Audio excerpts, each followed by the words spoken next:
বিরাদানে ইসলাম, রব্বুল আলামিন বলেন, ইয়া আইয়ুহাল্লাযীনা আমানু কুতিবা আলাইকুমুস সিয়ামু কামা কুতিবা আলাল্লাযীনা মিন ক্বাবলিকুম লাআল্লাকুম তাত্তাকুন। পারা নাম্বার 2, আয়াত নাম্বার 183, সূরা বাকারা।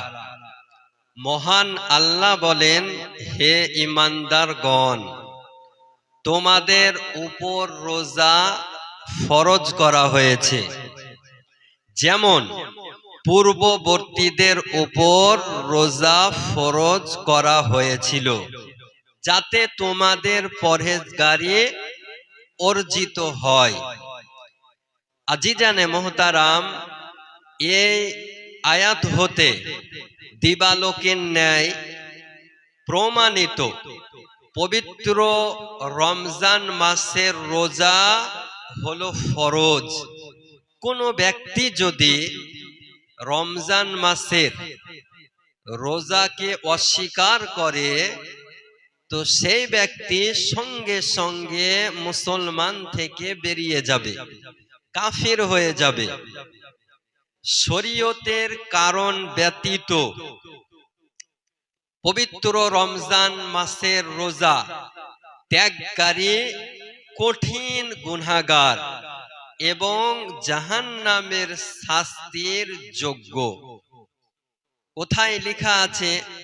ফতোয়ায়ে শামী, কিতাবটির নাম ফতোয়ায়ে শামী, 3য় খণ্ড 335 পৃষ্ঠার মধ্যে উল্লেখ রয়েছে, এই পবিত্র রমজান মাসে কোনো ব্যক্তি যদি ইচ্ছাকৃতভাবে একটি রোজা ভঙ্গ করে, তবে ওই ব্যক্তির উপর কাজা ও কাফারা আদায় করা হলো ওয়াজিব। রোজার কাফারা কি, এ সম্পর্কে বলা হয়েছে যে একটি রোজা কোনো ব্যক্তি যদি ভঙ্গ করে, তার কাফারা হলো 60 দিন ক্রমান্বয়ে রোজা রাখতে হবে, ধারাবাহিকভাবে, লাগাতার, কন্টিনিউ। একটি পবিত্র মাহে রমজানের রোজার বদলে 60টি রোজা রাখতে হবে। এই 60টি রোজার মধ্যে যদি একটি রোজা ভঙ্গ হয়ে যায়, তবে আবার প্রথম থেকে 60টি রোজা ওই ব্যক্তিকে রাখতে হবে। এটা হলো রোজার কাফারার প্রথম। দ্বিতীয়,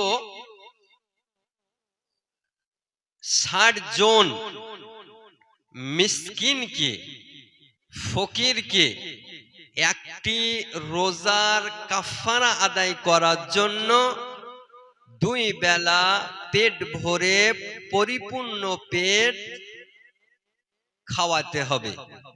যদি এটাও সম্ভব না হয়, তাহলে একটি ওই ব্যক্তিকে গোলাম আজাদ করতে হবে।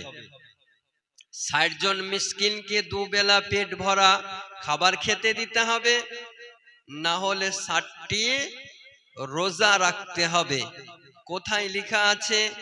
ফতোয়ায়ে শামী, 3য় খণ্ড 390 পৃষ্ঠা, ভারতীয় প্রিন্ট, বিস্তারিত আলোচনা করা হয়েছে। তাহলে এখান থেকে দিবালোকের ন্যায় প্রমাণ হয়, কোন ব্যক্তি যদি একটি রোজা ইচ্ছাকৃতভাবে ভঙ্গ করে, তাহলে ওই ব্যক্তির ওপর রোজা এবং কাফারা আদায় করা হলো ওয়াজিব।